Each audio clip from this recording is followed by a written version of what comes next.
Hey yogi friends, Kit Kat here. Welcome to today's masterclass, Breathing Through Stress and Anxiety. I was just live in the Facebook group, Yoga for Anxiety and Depression, but for whatever reason, whether it's a little bit windy outside today, I've seemed to have lost connection or internet connection, so I've decided to not go live. I've recorded this video for you and it will be in this Facebook group, Yoga for Anxiety and Depression, Forever and Ever Amen. Will also be on my YouTube channel and I will include it in my weekly EDM. So if you don't have the chance to watch it or for some reason it doesn't pop up in your feed, you will still be able to access this masterclass and also have access to the notes and slides that I will create for this particular class. So let's get started. I do have some notes with me here so that I don't get too off track, but I just wanted to tell you a little bit of a reason why I'm presenting this masterclass. Breathing is our superpower. You can change and regulate your mental and physical state with the power of the breath. The breath is so powerful, yet it effortlessly supports us in our life on this planet. Without the breath, we just fail to exist.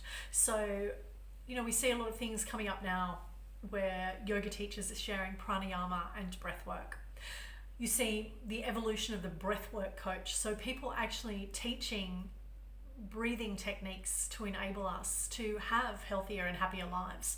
I firmly believe that the breath is a healing tool that can just change how you are in this world today, and it's certainly changed my experience from when I first was suffering severe anxiety and depression, couldn't even leave the house, would often have blackouts where I was so stressed and so anxious I didn't even remember where I was or what I was doing, and it forced me to stay at home a lot. I really wish that psychiatrists, psychologists and anyone that I was trying to help me had have talked to me about breathing techniques and how I could regulate my stress responses or my reactions to certain things that came up in my life more effectively. So that's why I really, really want to share this workshop, this masterclass, and it will be available forever and a day for anyone that needs the support and needs these tools.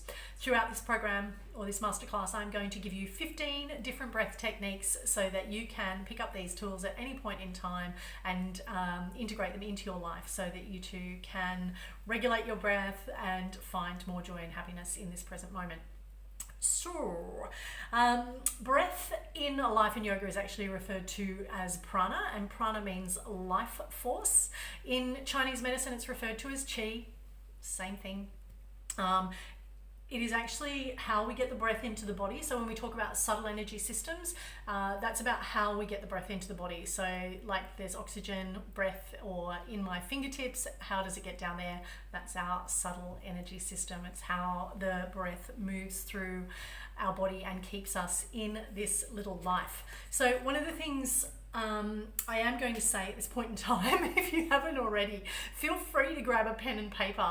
There's going to be maybe you want to make some notes here, and particularly when we get to the breath techniques, you will probably want to write those down. So if you are within reach of a pen and paper, grab that. If not, run, go grab it now while I'm rambling away here.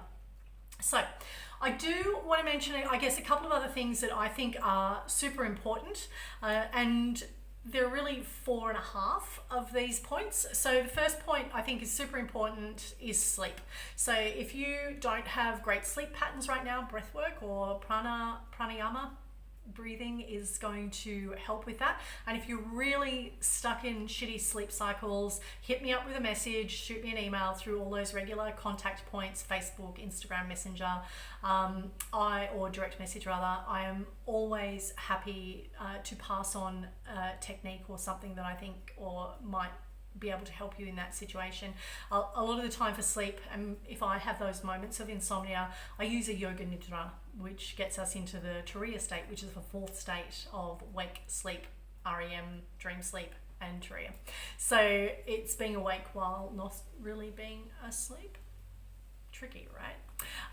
But hit me up with any questions, and I'm always happy to provide you with some tools that might assist you in that particular space. So that's sleep. Number 2 is nutrition. You are what you eat. Did everyone just look around the room and go, oh, what just happened? Yes, you are what you eat. So if you just ate a jelly baby, that's a lot of sugar. So you are what you eat. I would just say spend more time in the whole food section. So you go and look at those fruit and veg and go and hang out with them for a while and figure out some amazing things to do with them. Stay out of the packaged and processed food section. We don't need that stuff. Maybe a little bit, some flour, maybe wheat, something like that. But yeah, largely we don't really need a lot of that stuff. Movement is number 3. Movement is essential. As we grow older and we get into the later stages of our lives, mobility becomes essential. I'm not talking about, running a marathon or doing the most amazing bendy stretchy asana in the history of the universe. Mainly what we want to maintain is our mobility, our ability to get up and down stairs, to reach for things, to bend down, to get up out of the Jason recliner, whatever it is, you need to maintain your mobility. So that doesn't mean pumping iron and lifting weights and getting the biggest biceps in the world, and it doesn't mean putting your head between your legs in a yoga asana. What it does mean is maintaining joint mobility, so being able to move around and continue with that mobility into your later phases of your life. So movement is imperative. Number 4, stress management. That's why we're here today. And the 4.5 along that is the routines and triggers. So things that trigger us for going into that stress phase or that fight or flight response, and how we can build routines around fixing that. And part of the way that we're going to do that is by looking at some of these breath techniques today. So what actually is stress? Stress is our mental and physical response to a situation. And generally it comes around because we are working hard towards something that we feel no connection to, we don't like, we're out of alignment with it, and we're not in our flow state. We might even go so far as to say we just hate whatever that activity is, and it causes us stress because we're doing something that we just don't want to do, or that we're just not connected to, that we really don't care about, and that we don't want to have anything to do with. And that can come in a million different shapes and forms, from going to the supermarket to being in family law court to dealing with difficult family members, to not loving your job, to driving in traffic and having that response of I fucking hate being in traffic. That might be a trigger for you. So it certainly was for me. So that is what brings about that stress response. It's because we just don't want to do whatever it is that we're being forced to do. In the complete opposite direction to that, when we work hard at something that we love and that we really enjoy, and we're in alignment, we're feeling like our flow state, and we're feeling like it's really happening, and it doesn't feel like work, so it doesn't feel hard, that's passion. And it's kind of like the opposite to stress. It's when we feel really good about what it is that we're doing. That's passion. So, mentioned before, your breath is your superpower, and it enables us to regulate our bodies. So if you think of how you connect to the breath, your mum and your grandma used to say, if you were angry or you got stressed or whatever, take 3 deep breaths. And as a kid, you'd probably go, and not listen to them and storm off to your bedroom and slam the door. Personal experience? Possibly. But your mum and your grandma are probably right. Taking 3 deep breaths is not such a shitty idea. It's actually a great idea. It's just that we found it really difficult to hear those messages when we were in those moments of stress and anxiety. So it's great to learn these techniques or to have these tools in our toolbox so that we can come and pick them up when we do need them. So we're not in that heightened state of anxiety and stress trying to learn something, but that we can identify when we're arriving at that point, and we have that toolkit there to enable you to lessen the stress and the detrimental impacts on the physical self. So the urge to breathe is controlled by the amount of CO2, that's carbon dioxide, that is actually in the body, in your body. So the amount of CO2 in the body signals the need to breathe or to bring fresh air or oxygen into the body. The longer that you can hold your breath, the more CO2 resilience you build up. And we can work on building this up. And in fact, some of these breathing techniques will actually help you build that tolerance. But why do we need that? Because there is kind of a, when you're breathing, there's that thing, oh, I need oxygen. We do need oxygen in our body, but we also need CO2 in our body. And, when we exhale, we let go or release CO2 from the body, but we actually need it in there. And the reason that we need it in there, it's a vasodilator. So it actually opens up, the vasodilation is a process of opening up the cells and the flow through the body so that oxygen can more rapaciously be distributed through the body, or it can move more freely through the body, getting down to the fingertips, so we're not just like, it's actually like, oh, CO2's in there and moving more freely. Yeah. So it helps to increase the oxygenation of the blood.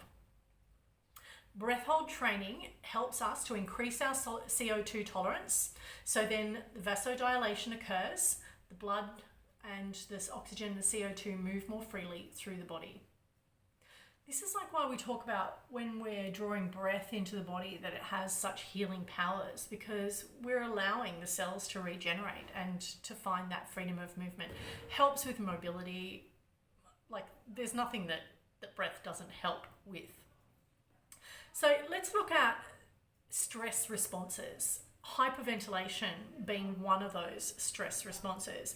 Hyperventilation is that fast chest breathing where you're all up in the chest here, and it comes about because of anxiety or stress, and it can become a really vicious cycle. So it's like, which came first, the chicken or the egg? Was I lacking in CO2 and then I've decided to do that and I've become anxious as a result of that, or is some outside force caused that stress in my body and I've started to breathe more rapaciously, and the fact that I don't have enough CO2 and I can't regulate my body as effectively, it's forces me to breathe faster. It's the chicken and the egg, both of those things.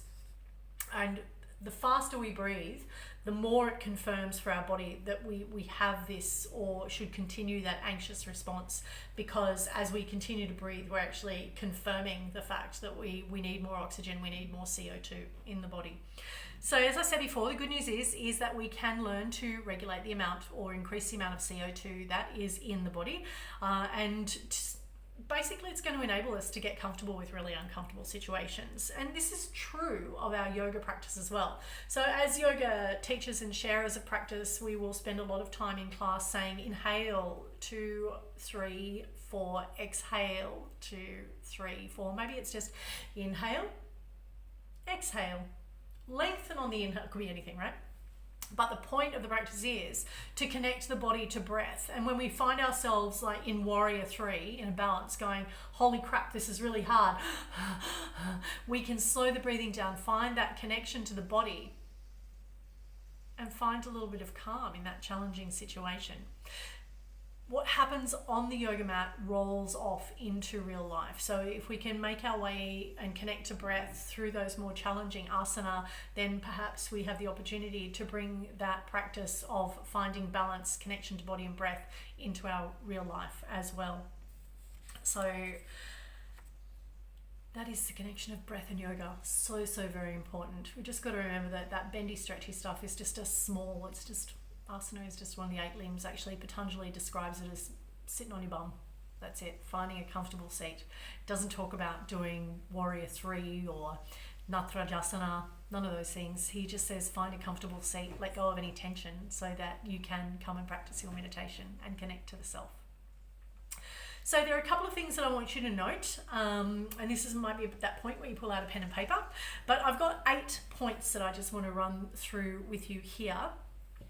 The first thing is that you are capable of change. Human beings are the most capable of change. Like we love change.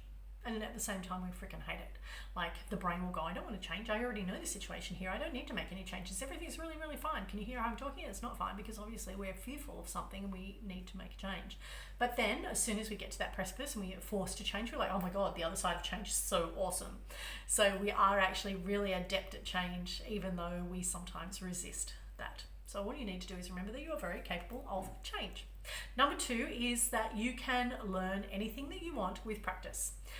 behind me here is my harmonium. I'm not very good at the harmonium, but I'm getting better because I'm practicing, much to the dismay of my neighbors. But coordinating all of that stuff, playing, singing, learning music, it's really freaking hard. And you know, I was a little resistant to that, but I keep going back, I keep practicing, and I've got a teacher that's helping me through that space so that I can learn and grow in that space. So you can learn anything with practice. Me, I'm even learning a musical instrument right now. I'm 51. Anyway, discomfort leads to growth is point number 3. If you find your edge and you're going, holy crap, what's going to happen next? I've got no idea what's coming on. All of a sudden, you're going to be open up to the opportunities or exploring solutions to resolve whatever the problem is that you're confronted with. So discomfort leads to growth. You find that you'll find yourself, you know, on the edge of that, like, oh my God, what's happening next? You're about to learn something and you're about to grow and change. So discomfort leads to growth. Find your edge. Number 4 is action activates learning. I can give you all the breath techniques in the world. If you don't practice them, they're of no bloody use whatsoever. They're just notes on a piece of paper.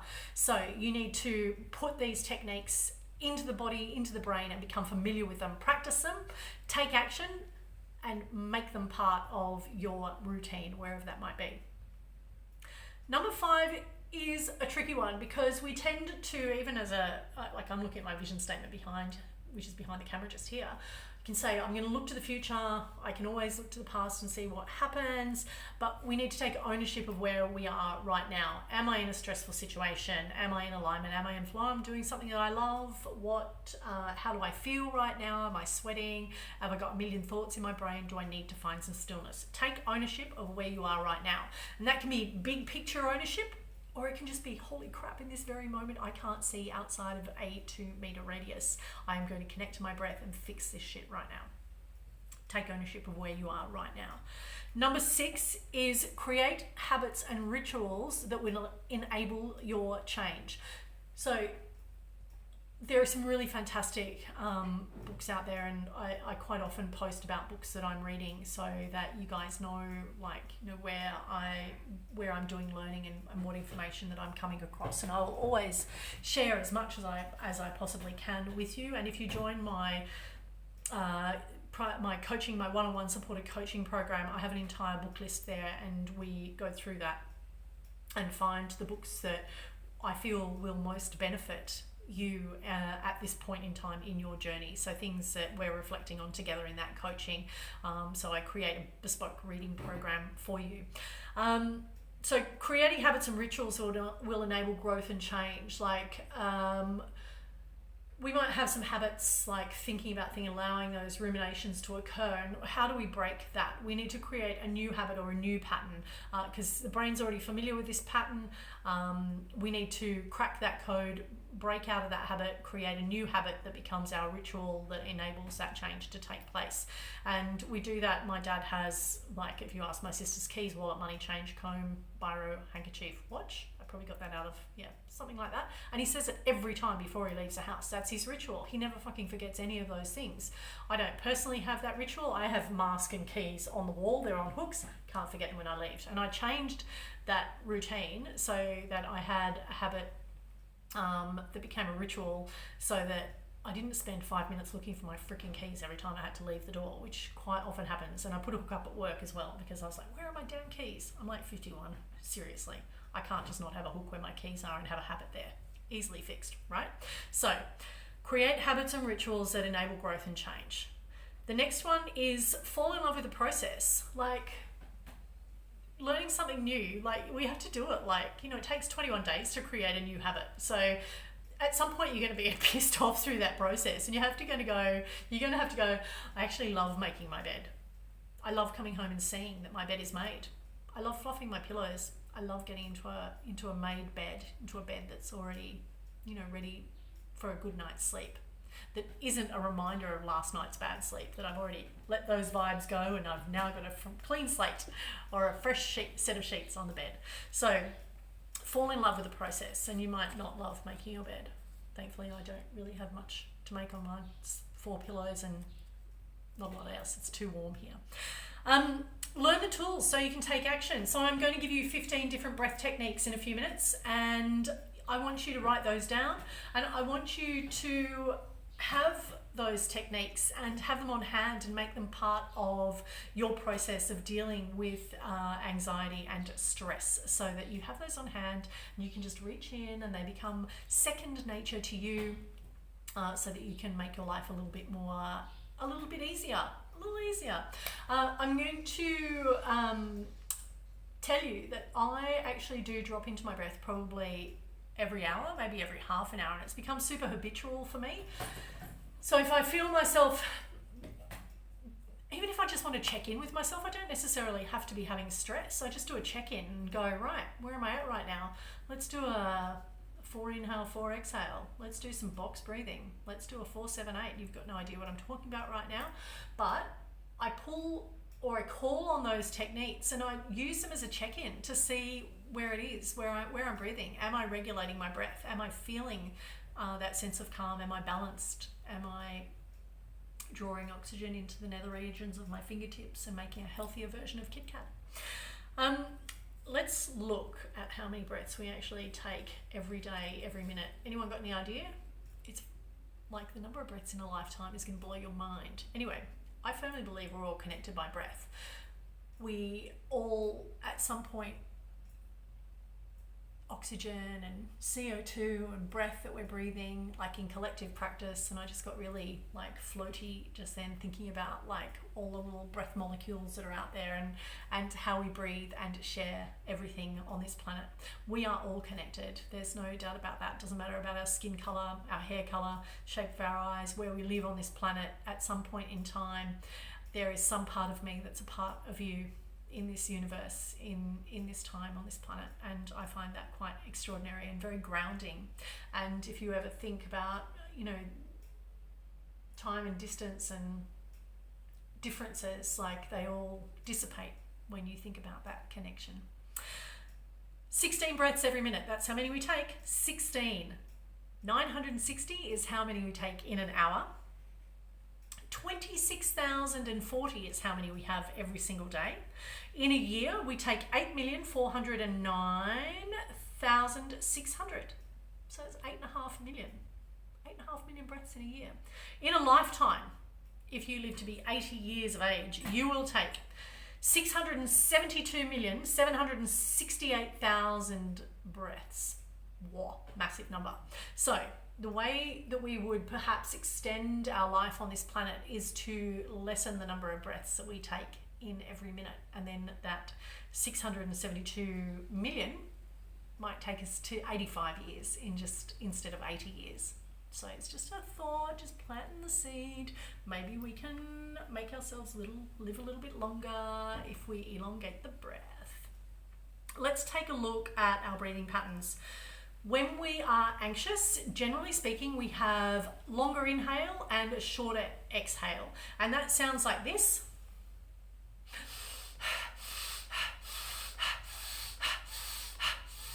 Sometimes it might be through the mouth.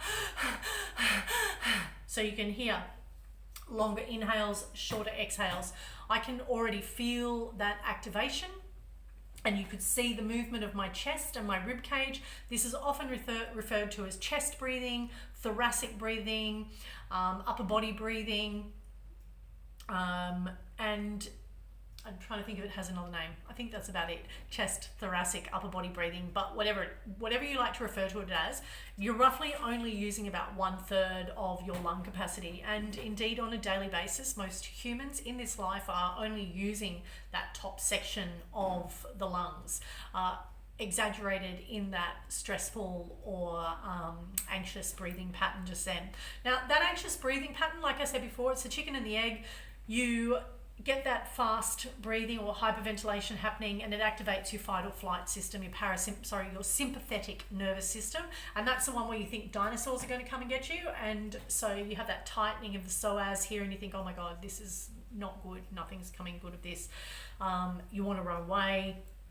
And I actually did a video, so if you want to track back after this, you can see a video for psoas release, which actually really helps with stress and anxiety management as well. But yeah, that chest or thoracic breathing, that longer inhale, shorter exhale, really activates or continues that stress response within the body. So shortening our inhale and lengthening our exhale, which sounds like this.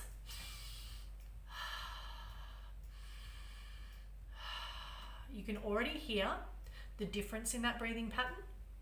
You can hear that exhale breath almost sounds like a sigh, which signals to the body it's okay to chill the fuck out and relax. So that's good news. And you can see the difference. Like that exhale just allows me to soften a little bit more, or indeed surrender. And I quite often use that description as we're breathing through our asana practice, where it's the letting go and the surrender, allowing yourself to come to that place of personal peace. So lengthening our exhale is going to take us out of that fight or flight mode. It's going to activate the parasympathetic nervous system, and that enables you to find that place of relaxation, that place of calm and considered personal peace. That's what I like to call it. When we're anxious or in that fight or flight mode, we move up into the top of our lungs. When we are going into that rest and recover mode, we tend to draw the breath a little bit deeper, and we may not even acknowledge that we do that, because these are automatic responses based on what is happening in the world around us. So that's where we need to be able to pinpoint, look at, figure out what those triggers are or where we're at in that moment, take a moment to observe where we are, and then find the activation that's going to work for us. And if you find yourself, and you can even just play with that now, stand in front of the mirror after we've done this masterclass today and see where you're breathing and what that response is like for you, and then try a few deep belly breaths and see how drawing the breath further down, that diaphragmatic breathing, allows you to find that calmer breath. But when you're in that thoracic breathing, that upper chest, upper body breathing, this is that moment where we go, right, CO2, I need more CO2 to find so that the body reoxygenates more rapaciously or more efficiently. And so that's where you get to that chicken or the egg space again.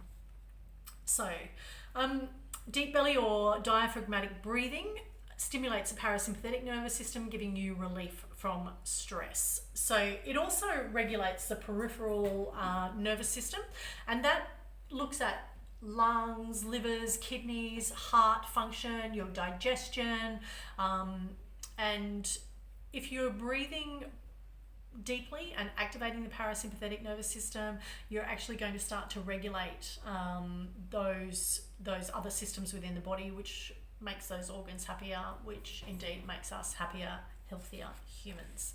So get your pen and paper ready, because right now we're going to go through the different breathing patterns and the different breathing techniques, and I'm going to give those to you. And I know I'm wearing some short shorts today. They are on there, just in case you were wondering. I'm not just sitting around in my undies and a t-shirt. But I just wanted to be able to show you how I'm going to be seated when I take these breaths. I've divided this section up into 3 different sections, and there's 15 different breath techniques that I'm going to share with you. The first one is around calming breaths. So if you're in that fight or flight mode and you're in that super stress space, the first 5 techniques that I'm going to give you here are going to bring you back into a place of calm. The second section, I'm going to give you 5 breathing techniques, and that is going to be in this what we call balancing breath. So those 5 techniques are going to, if you just want to check in with yourself, maybe see how you're feeling, maybe get a little bit more focused, those 5 breathing techniques are going to be for that period of time, or that point in time rather. And the last one is an activation breath, and there's 4 or 5 in that group as well, because I can count to 15, right? And that might be when you wake up in the morning, and like when I do that, I'm actually pointing at my bed. When you wake up in the morning and you think, oh, I feel a little bit sluggish, maybe a little breath activation might help you, or you find yourself in a situation where I'm not really motivated to do that. Maybe these activating breaths or some of these techniques will help invigorate you into just moving forward and getting that shit done, whatever it might be. There's one more breath at the end that kind of, I felt like I could have put it in any one of those 3 headings, under those 3 headings, but I've given it its own little point at the end there. It's going to be number 15, and it's kind of a really fun breath. It takes you out of your headspace wherever you are in that point in time. Makes everything a little bit silly and a little bit fun, but it has some amazing benefits, bringing clarity, getting rid of what you don't want to make room for what you do, which is just one of my favorite ways to release anxiety and stress. And also it opens up through the Vishuddha chakra, so the throat chakra. So it gives you that confidence and maybe the courage to speak your mind in any situations of stress. Because quite often when we're not speaking our mind, you get that tension in the throat and you're like, stress. It's a stress face. Anyway, grab a pen and paper if you don't have one already. Have a drink of water. Check in with your breath. Don't breathe while you're drinking because you'll probably choke or cough at the very least. No one to do it. So I'm just going to ask you to come to a seated space. And now I've got both my feet grounded on the floor. This stool's actually a really good height for me because my hips are above my knees, which is nice. You can do this breath work or these breathing techniques lying down. For most of them you can do them lying down, except Kapalabhati, that's probably not going to work, but we'll get to that. You can do them seated in a chair. I'm sitting on a stool. You can do them kneeling on the earth. You can do them in Sukhasana. You can sit on a bolster and do them. You can do them sitting in your car. You can do them sitting at your desk in the office. You can go to the loo, lock yourself behind the door, do a couple of breaths, come back. You can hide in the supermarket aisle behind the Kellogg's cornflakes stack. No one's going to see you. Take a few deep breaths, right? There is no point in time where this breath isn't going to benefit you, or you won't have action or won't have access to the breath. You own it, your breath. Take control of where you are right now, acknowledge where it is, and use the tools that I'm going to give you today to manage whatever needs managing in your life at that very point in time. So let's look at the calming breath, which is our first header, and that's getting you out of that stress, out of that fight or flight mode, and bringing you back into parasympathetic nervous system activation, that state of calm. So it's going to bring you out of the chest breathing and into that more diaphragmatic breathing and calm you the F down. So our first one is called 4-7-8 breath. It's quite often called Tranquilizer Breath. It's a super duper calming breath. So I just want to, just wherever you are right now, just take a few rounds of breath and just see where you're at. Are you feeling stressed? Have you got 100 things on your mind? Are you feeling calm? Like, you know, before this video, I felt a little bit of nervousness, like anxiety. Is it going to go okay? Is anyone going to show up? So I used this technique before I came on video. So it looks a little bit like this. We're going to inhale for a count of 4. We're going to hold that breath inside the body for a count of 7. And then as you exhale, you're going to let that slowly go for a count of 8. So it looks a little something like this. Inhale, 2, 3, 4. Hold, 2, 3, 4, 5, 6, 7. Exhale, 2, 3, 4, 5, 6, 7, 8. So it's kind of like a lopsided triangle, right? Inhale for 4, hold for 7, exhale for 8. Little side note here, if your brain takes you off on a little sojourn in the middle of your breathing pattern, do not stress. Let go of whatever it is that's distracted you, come back to the breath and start again. Personal experience, that shit happens all the time. Like I get distracted by watermelons, Charlie might jump on the bed, something, whatever, blah, blah, blah. And all of a sudden I just can't even think about, I don't even remember where I was in the breathing pattern. I don't even remember how I got lost. So I just come back to the breath and start again. And there, you know, it's all just a learning experience. Everything's a latihan, everything's a lesson, right? So just enjoy that journey and embrace the process. At least you've acknowledged that you've lost that connection and you can re-find it. So that's 4-7-8 breath. If you want to breathe with me, let's give that a go. So just find your breath, maybe give the shoulders a little bit of a roll. And I did a video yesterday on neck stretching, so releasing stress and tension in the shoulders and neck. So if that's somewhere you're feeling tension, perhaps jump onto my Instagram page and you'll be able to see that 11-minute video there. And we're going to breathe. We're going to inhale for 4, 3, 2, 1. Hold the breath inside the body for 2, 3, 4, 5, 6, 7. Exhale, 2, 3, 4, 5, 6, 7, 8. Inhale, 2, 3, 4. Hold, 2, 3, 4, 5, 6, 7. Exhale, 2, 3, 4, 5, 6, 7, 8.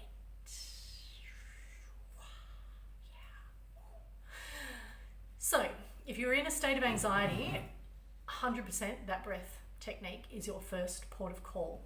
If you're sitting in your car, have a little note on the back of your windscreen on your visor so that if you get anxious, flip it down, 478. You've got a little reminder.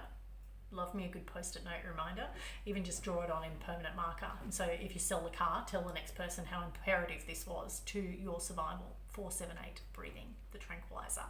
It's a great one. So remember those numbers, write them in your car, have them in your wallet until you have committed that to memory. The next one is 426. So it's basically the same technique. We've just got a different timing around that. So you're going to inhale for 4, hold the breath at the top inside the body for a count of 2, exhale for 6. It looks like this. Inhale, 2, 3, 4, hold. Exhale, 2, 3, 4, 5, 6. Inhale, 2, 3, 4, hold. Exhale, 2, 3, 4, 5, 6. So a little bit shorter. And if you're engaging in this breath right now, you can feel that these techniques are starting to calm you down. So write these notes: 478, tranquilizer breath; 426, calming breath. And these are some of the things that are going to become really important tools in managing your stress and anxiety. So this one is about counting even inhales and exhales. Now, I personally super love this particular breathing technique. So it goes like this, where you go inhale for 2, exhale for 2, inhale for 3, exhale for 3, inhale for 4, exhale for 4, inhale for 5, exhale for 5, inhale for 6, exhale for 6. You get the picture, right? You're just going to add on an extra count to every single breath that you do. So it goes like this. We'll start at 2 because one's a little bit too short. Inhale 2, exhale 2. Inhale 3, exhale 3, inhale 4,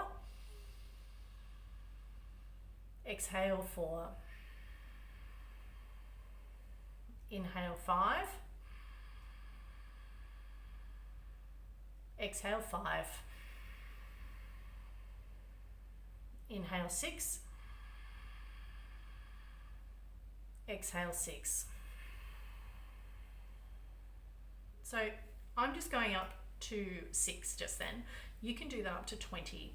If you can do it up to 50 if you want. I don't mind. But 6 is kind of a 5.5. 6 is a really good number because it's said to even out or balance out the body and into all the different energy centers of the body.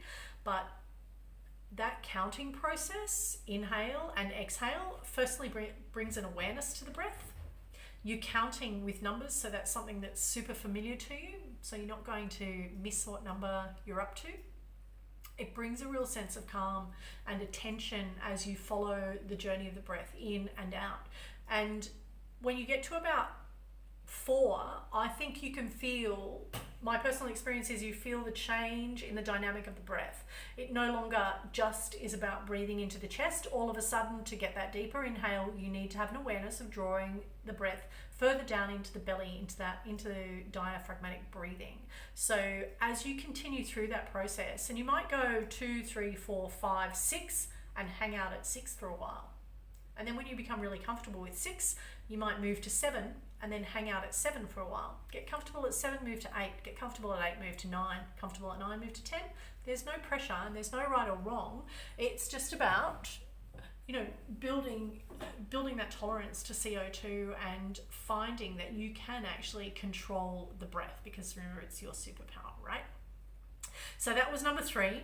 Number 4 is what I call half-half. Yeah, half, man. I'm just going to do a bit of half.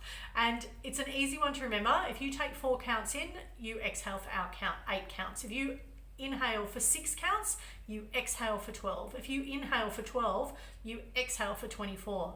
Haha, it's going to get hard. You inhale for 24. Ooh, superstar. You're going to exhale for 48. So it's really easy. Whatever the number of counts are that you inhale is the number, you're going to double it as you exhale. So it would look like this. I'm just going to use 4 and 8 for the purpose of this demonstration.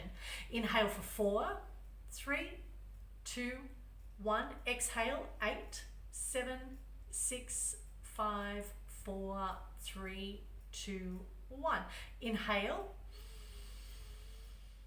Exhale.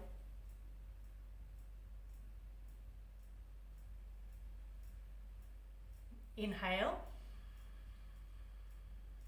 Exhale.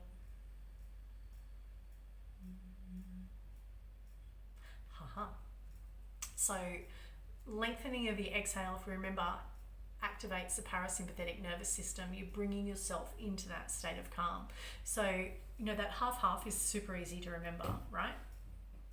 Once you start making these breathing techniques part of your toolkit and you practice them, they just become second nature, and you'll find yourself not even thinking but automatically dropping in to a technique that's going to help you at whatever point you are in your life. Now, the next one in this calming breath pattern is the 5-15 hum. So I remember the first time I learned to do this was in a yoga teacher training, and they call it bee breath or humming breath in pranayama.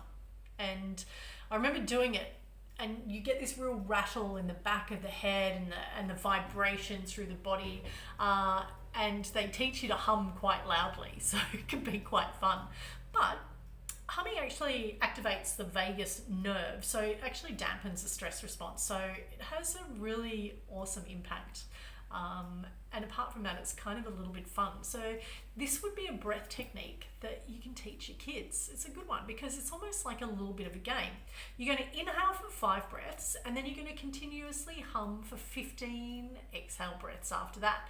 And as you hum, the breath is actually going to come out your nose. So there's a release of nitrous oxide there. But it's a really fun technique. You can do it like, you're driving in the car, you're walking through a supermarket and you're humming along to yourself. No one's going to even look sideways at that because, this is your own breath adventure. So humming breath or bee's breath looks a little bit like this. You're going to inhale for 5.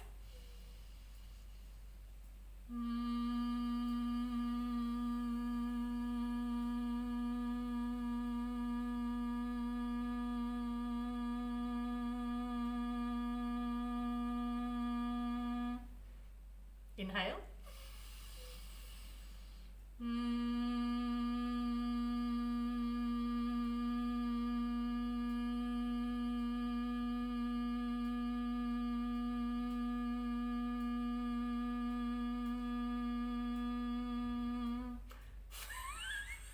How fun is that, right? It's like it brings back this childlike joy as well, like this experience of connection to our inner child.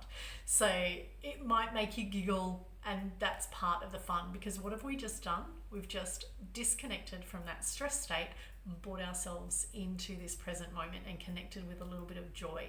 So apart from the humming activating the vagus nerve and dampening that response to tension or stress or anxiety, it also invites a sense of play and joy into your space and time. So those are the 5 techniques that I have shown you for getting yourself out of that fight or flight response state. So let's look at that. 1 was 4-7-8 breath. 2 was 4-2-6. 3 was inhale 2, exhale 2, inhale 3, exhale 3, inhale 4, exhale 4, inhale 5, exhale 5, inhale 6, exhale 6, etc. Continue. Number 4 was half. So if you're in for 4, you're out for 8. If you're in for 8, you're out for 16. And number 5 was the 5-15 humming. If you want to elongate the breath on the hum, or if you want to elongate that inhale breath and elongate the exhale hum, you are more than welcome to do that. There is no right or wrong, no rules around this. Breathing is a counting game. It's simply finding that balance between the inhale and the exhale and finding a technique that works for you. Some you will find a greater connection to than others at this point in time. And then as you become, as you integrate that into your personal practice, you'll find that learning another breath technique has a different impact on you, and so you'll engage with that technique a little longer. Let's move on to balancing breath. So these breath techniques kind of regulate everything that's going on. You'll find that, you know, if you're just uncertain as to where you are, that these breath techniques will bring a sense of balance in there, also help you focus on whatever it is that you're doing. So I mentioned before in the calming breath that number 5.5 to 6, those breaths really finds that balance between all the subtle energy systems in the body. And so that's really important. So this first technique is simply 5 counts of inhale and 5 counts to exhale. So there's that really, you'll find in this breathing section that there's a lot of evenness of the breath. So we're really balancing that out. So we're going to inhale for 5 counts and exhale for 5 counts. I don't mind if you do this 5 or 6. You can even take it up to 7 or 8, just so long as it's an even number of inhale and an even number of exhale counts. And so it looks a little bit like this. Inhale, 4, 3, 2, 1, exhale, 2, 3, 4, 5. Inhale, 2, 3, 4, 5. Exhale, 2, 3, 4, 5. So it doesn't matter how you count yourself in and out of that breath. I quite often change how I count backwards, forwards, sideways. And that is going to train you to breathe a little bit slower, and it's going to balance out the body, regulate everything that's happening in there. Now, the next one is box breathing, and I quite often use this in my personal practice. I teach it. You will have seen it in my Instagram posts and in my teaching online in this group. Box breathing, one of the best techniques that I learned. It was probably, I think, maybe even the first technique that I ever learned in teacher training. No, actually, Ujjayi breath was the first that I used or learned in my teacher training or on my yogi journey. And Ujjayi breath is a constriction of the larynx or the throat. And so it actually heats the breath as it moves into the body, heats the breath more rapaciously as it moves through the body from the nose down the back of the throat and into your body. So you can find that creation of tapas a little bit quicker. We're not doing Ujjayi breath in this particular training. That is for a different point in time.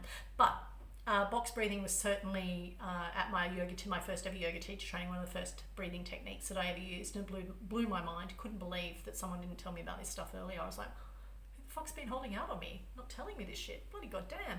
Anyway, let's get on with it. Box breathing, really easy. Think of a box. It's got 4 sides. Count, inhale for 4, hold for 4, exhale for 4. And hold that exhale outside the body for 4. So in yoga teacher training, or in a life in yoga, we call the inhale hold puraka, which meaning we're holding the cosmic energy inside us. I just loved that explanation when I heard it. So you inhale the breath and you hold that breath inside the body. We are holding that cosmic energy, or drawing that cosmic energy into the self. Now, the exhale hold, so you've exhaled the breath and you're holding the breath outside the body, is called rechaka, and that is the integration of that cosmic energy into the physical self, that blend of mind, body and spirit. So we're actually, all that cosmic energy that we drew into the body and we held it inside of us, and then we released what no longer serves us. So what was left was all that cosmic energy integrating inside the body. And I was like, I freaking love that explanation. Box breathing looks like this. Inhale for 4, 3, 2, 1, hold, 2, 3, 4, exhale, 2, 3, 4, hold, 2, 3, 4. Inhale, 2, 3, 4, hold, 2, 3, 4.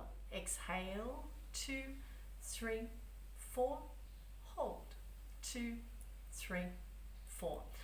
Super simple stuff. Like, I can't tell you like how effective that particular breath technique has been in my life and how often I engage in it.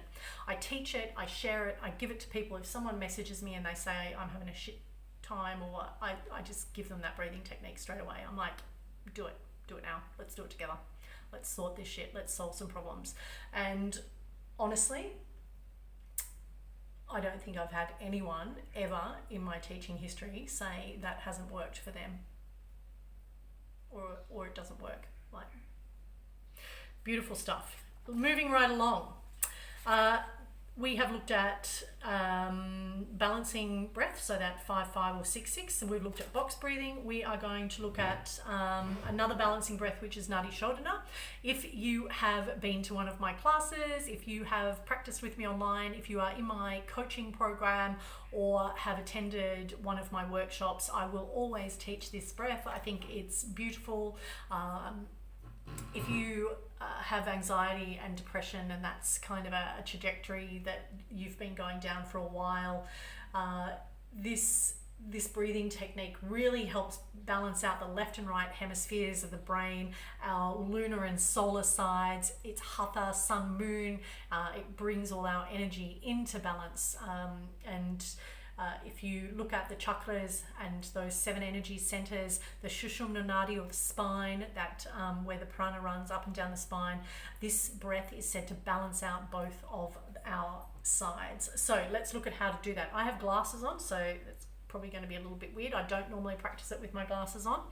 But Nadi Shodhana is effectively, you're going to block off one nostril, and we usually start with the left side. So you're going to block the right, and the left is the feminine, the right is the masculine.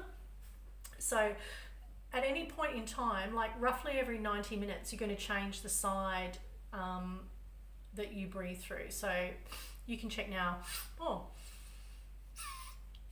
I'm breathing through my right, and maybe in like half an hour's time that might change, and I'll find that I'm breathing through the left side. So the body regulates that for us. So this is us helping to regulate the body in this process. So again, find that grounded connection. You might be kneeling, you might be seated.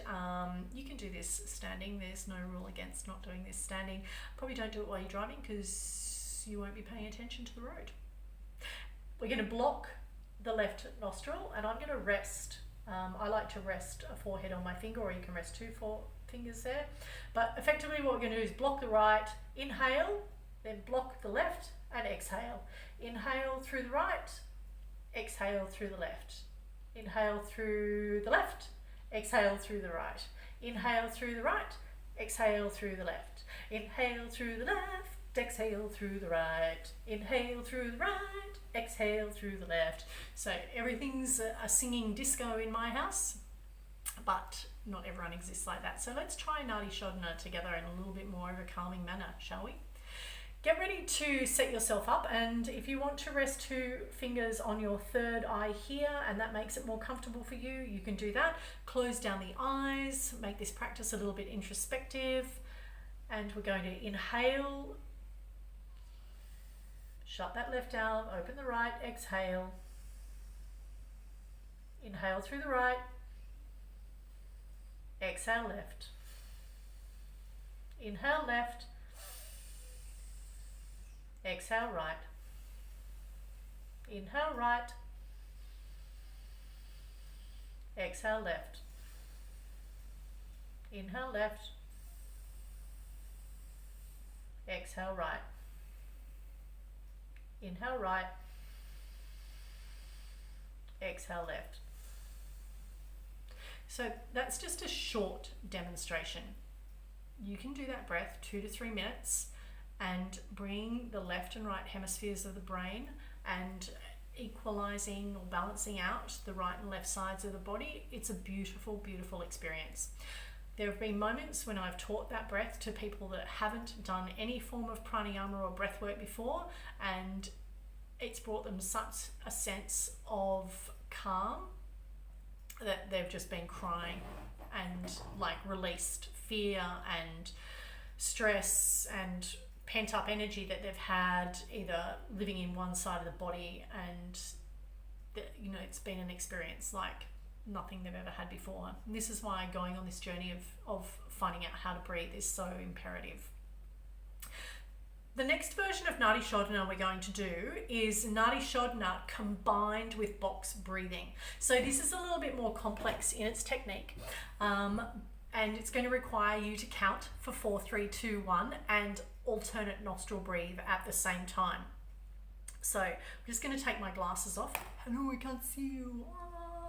And I'm going to show you by using the 2 fingers on my third eye center, and I'm going to use my ring finger and my thumb to move through this process. So you're going to inhale through the left, hold at the top, exhale through the right, hold the exhale breath outside the body. Inhale through the right,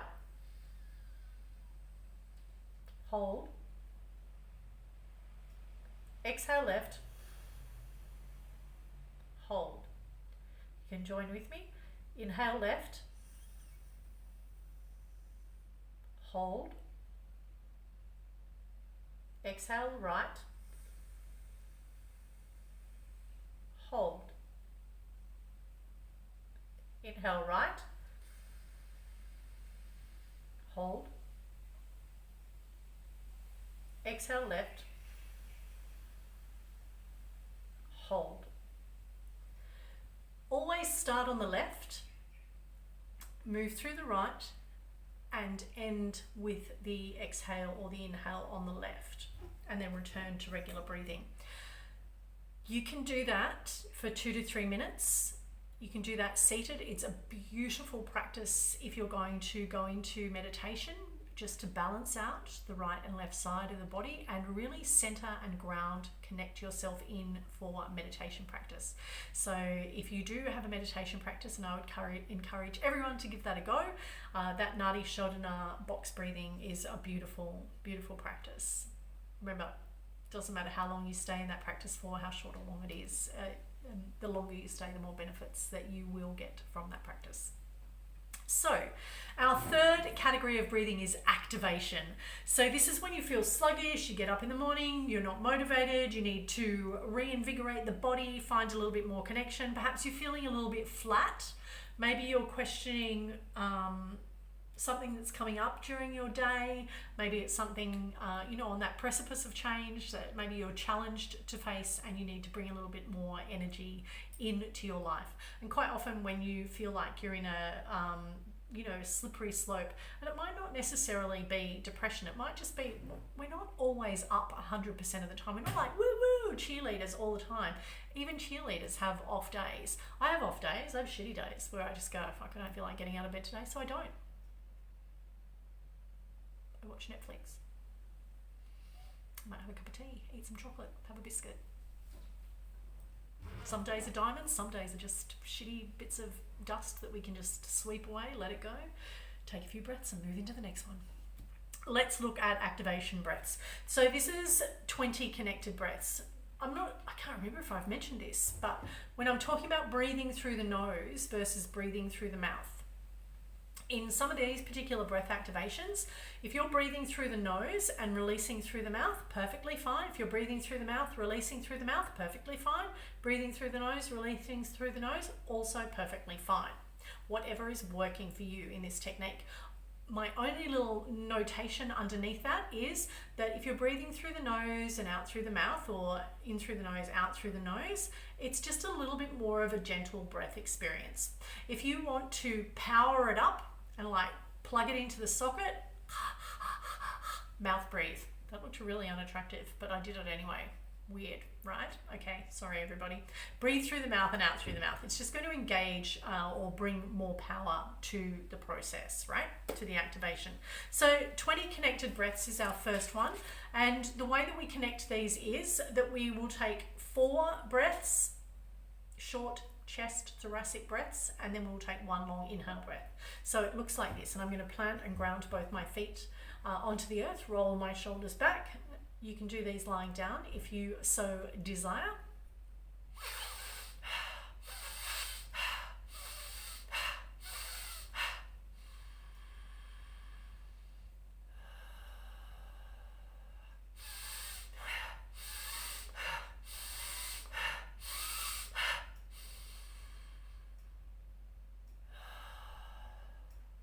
So that was 10.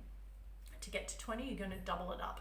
So that's 20 connected breaths. Now, I can already feel that I've really drawn oxygen into the body, and I've allowed that CO2 to stay a little bit longer as I inhale, lengthen that inhale and lengthen that exhale. Pull that breath right down into my belly, deep belly breathing, diaphragmatic breathing, as opposed to the first 4, which remained a little more up in the chest. So we're finding that long, slow hold into the belly, and then we just want to move straight back into the next 4 rounds of breath. Long, slow hold down into the belly, move straight back into those 4 rounds of breath. Now, that activation will take a little bit of practice. So if you don't get it the first time round, don't stress out.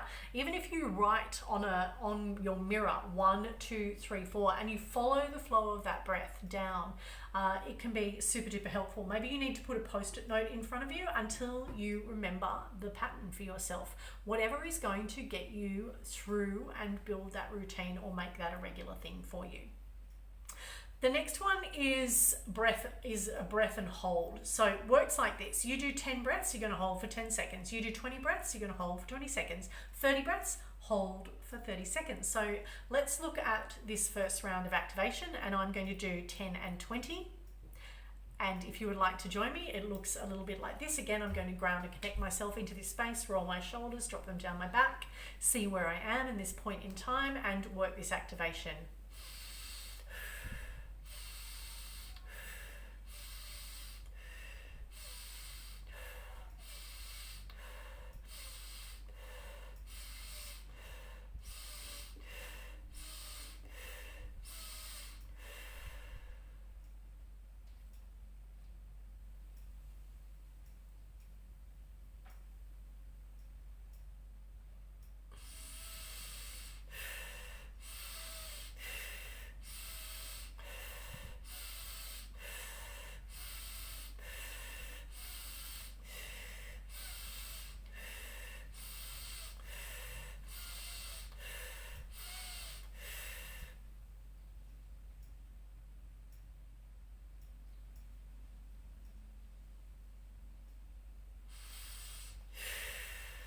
So you get the idea. I'm inhaling through my nose, exhaling through my mouth, and then when I reach that number 10 breath, I'm holding the breath outside the body. As I hold for 10, I then take that next inhale breath, that becomes breath number 1, exhale, and as I exhale that last of that 10 breaths, I'm going to hold that breath outside the body. I can move then, little ant, to 20 breaths, 30 breaths, holding that breath outside the body for 30 seconds or counting to 30. So the next one that we've got on our list is a Kapalabhati breath. In yoga, this is known as breath of fire, and it builds that tapas, heat or warmth, inside the body. It also gets rid of everything that's inside the body to make room for what is new. Traditionally, this practice is done at the beginning of your yoga practice, or it can be done whenever you need to build a little bit more heat in your body. Awesome if you live in a cold climate. Basically, what you're going to do is exhale the breath, and the automatic response from exhale is to draw more breath into the body. So I like to close my fists down, and I put my thumbs on the inside of my knuckles. I rest my hands on top of my knees. So you can do this seated as I am now. You can do this in kneeling pose. You can sit on a bolster block, blah, blah, blah, blah, in easy seated pose, Sukhasana, wherever you like. The reason I close that in is it's actually a mudra, and it's said to keep the breath within the body for this particular activation. Resting my hands on my thighs, I'm going to exhale the breath.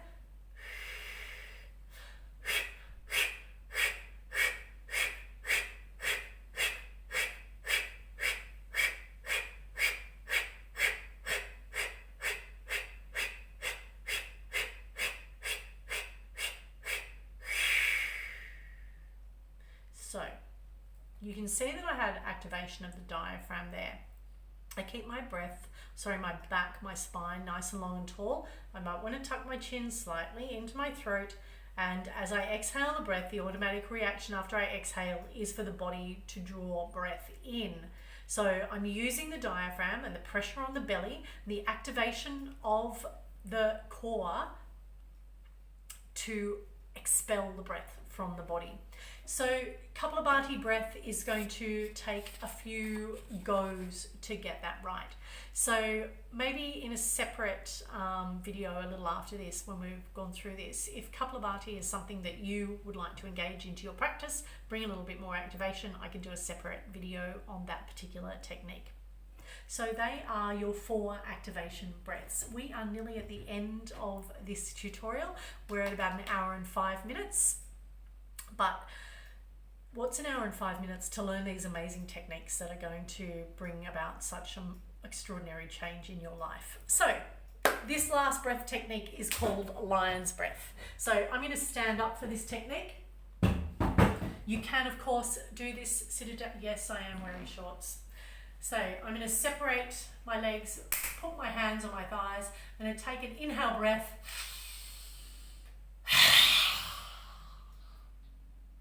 Inhale, exhale.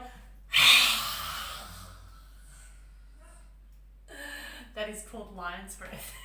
So I'm going to come a little closer and demonstrate what that means. When we take it in, I can already see, like I'm already like lighter in the face. I think it's hilarious. If you're in a group or collective practice and you're practicing this, it's almost like you can't help but laugh at what you're doing, because it's like, just like, what am I actually doing? But woo, it actually feels good. And it's taken you completely out of whatever circumstance you're in and drawn you into this very present moment. So see, I'm smiling. I can't stop smiling. It makes me laugh, this breath.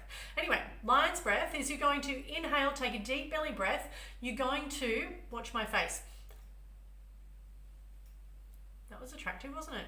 Who cares? No one's watching. Well, I guess you're watching me, and I don't really care, because I know how effective this breath can be. So you can go and do this in your bathroom, do it with your kids, make them laugh at you, make them laugh with you, make them do it with you.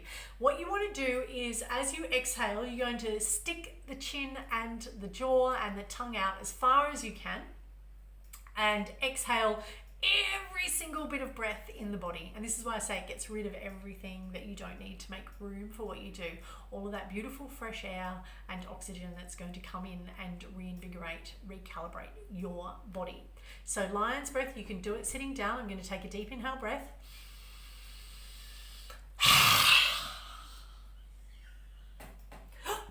Ooh, hello.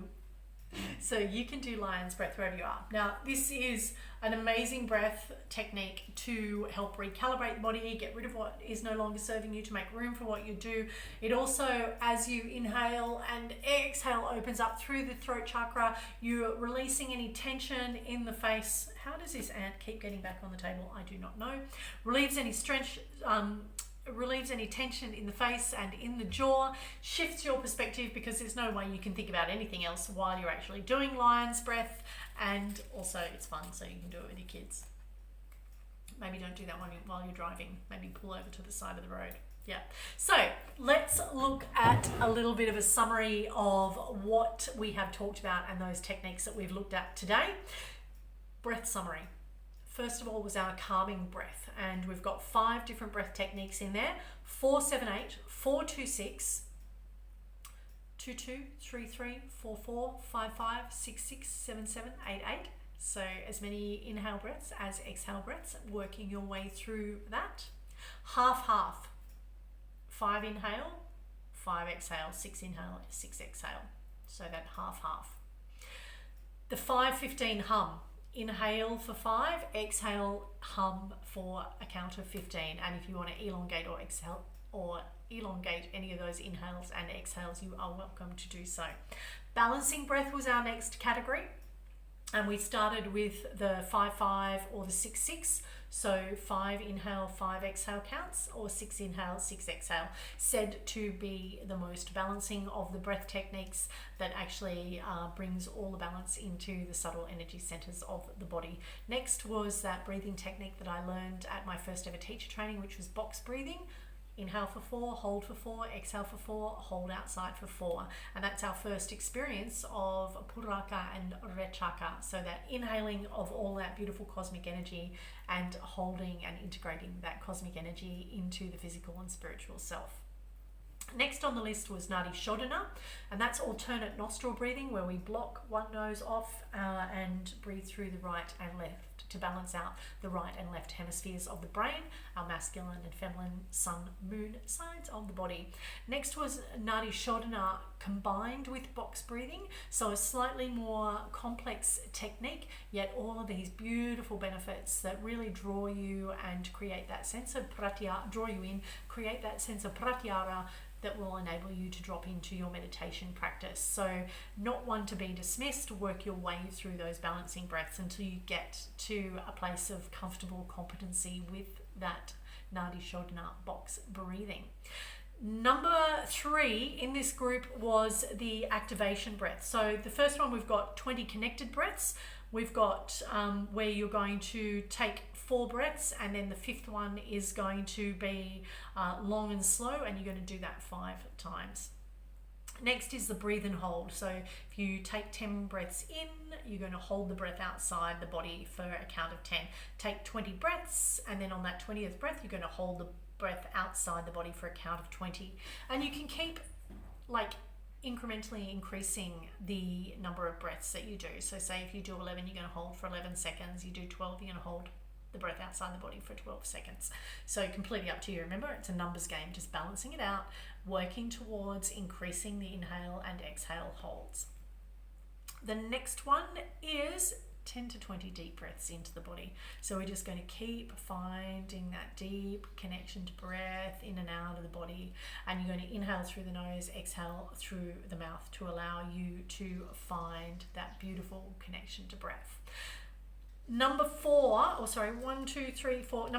in that section, was Kapalabhati breathing, breath of fire, which is a traditional pranayama or yogi breathing technique. We use it to heat the body at the beginning of practice, but it's also really great for exhaling and getting rid of what no longer serves you and making space for what will serve you moving into your future. And the last but not least, in a category all of its own, was lion's breath. And so that's that loads of fun, brings you out of your present moment, brings you out of whatever distractions are happening into your external world, into your very present moment, and literally shifts your perspective. So I would like to thank you for making it all the way to this nearly 1 hour and 15-minute masterclass of breathing through stress and anxiety. I genuinely, with all of my heart, appreciate you being here, and I really do hope that some of these breath techniques help you.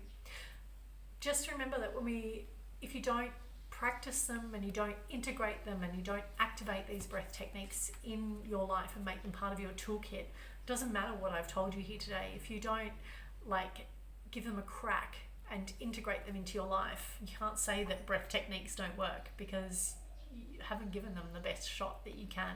And this is learning something new. It's learning how to breathe. It's learning how to be a better version of yourself, take control of where you are now, and manage that stress and anxiety and potentially depression that you have in your life. I want to let you know that the expression that I'm going to use is that I'm a wounded healer. These techniques that I teach you today, I teach you them because they made a monumental difference in my life. Learning to breathe changed how I exist in this physical world, and I learned that through the lens of yoga, going and studying and understanding how pranayama, how prana, and that connection of breath to body has impacted my life. Firstly on the rubber rectangle, and then as I moved off the rubber rectangle and moved through my life, I know that these techniques enabled me to be happier and take control of where I was in my world. And that is what I hope for you, that some of these techniques enable you to take control of where you're at and, like a crunchy, change the color of your day. I love chocolate, what can I say? But I am actually a violet crumble girl, not a chocolate, not a crunchy girl. Just A little NB there, violet crumble. Yep. It was a thing that me and my nan used to do together. Cups of tea, Law and Order, violet crumble, little mini squares. Don't even think they make them anymore. Sad days. Anywho, it's Saturday. Go out and enjoy your day. If you can, engage some of these techniques throughout your day, and I would love to hear how these go for you. Thank you for being here. Have a beautiful Saturday. You're awesome. Go out and breathe.